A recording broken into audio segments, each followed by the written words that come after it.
Tayo rito sa ating puno, sa alog.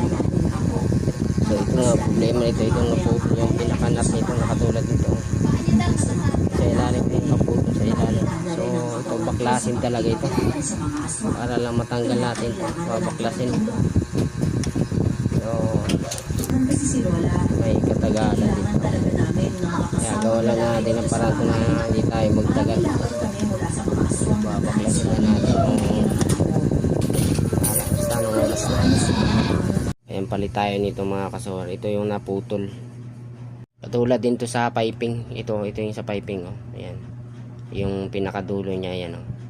Ito talaga parang nut siya na magkabit. Kaya pag nagtanggal talaga nito, baklasin talaga pag sa piping. Pero ito sa overlock na to, gagawin ko ng paraan para hindi ko babaklasin lahat. Ayan, nahulas na. Bali na lalagay na natin siya. Okay na siya. Medyo tumagal tayo sa feeding din niya. Tumagal tayo. Pero ito okay na. Naikabit na natin siya. Okay. So subukan na natin patayin niya. So ayan siya.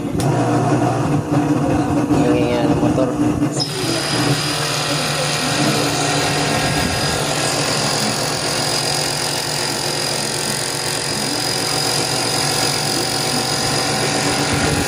Tahimik po pati makina.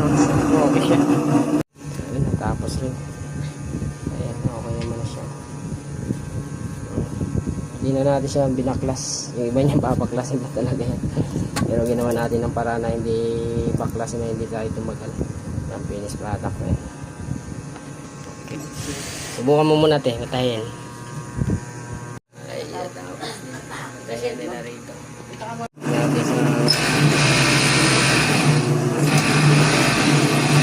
ganda pa tumahin. Tahimik pa pati yung pinakamakina niya. Yan, okay na okay. Ayos na. Okay. Pasensya na dyan sa mga hindi natin napuntahan ngayong araw na to. Bukas na lang siguro yung iba. Kasi medyo gabi na rin tayo. Pasensya na siya hindi ko napuntahan ngayong araw na to. Martes pa ngayon. Ulit nga yung number. Kaya ayan. Uli sa mga hindi pala nakakilala sa atin on tool so mechanic tayo. Sana is magpa-home service dyan. PM nyo na lang ako. Kaya comment na lang kayo dyan sa mga videos natin.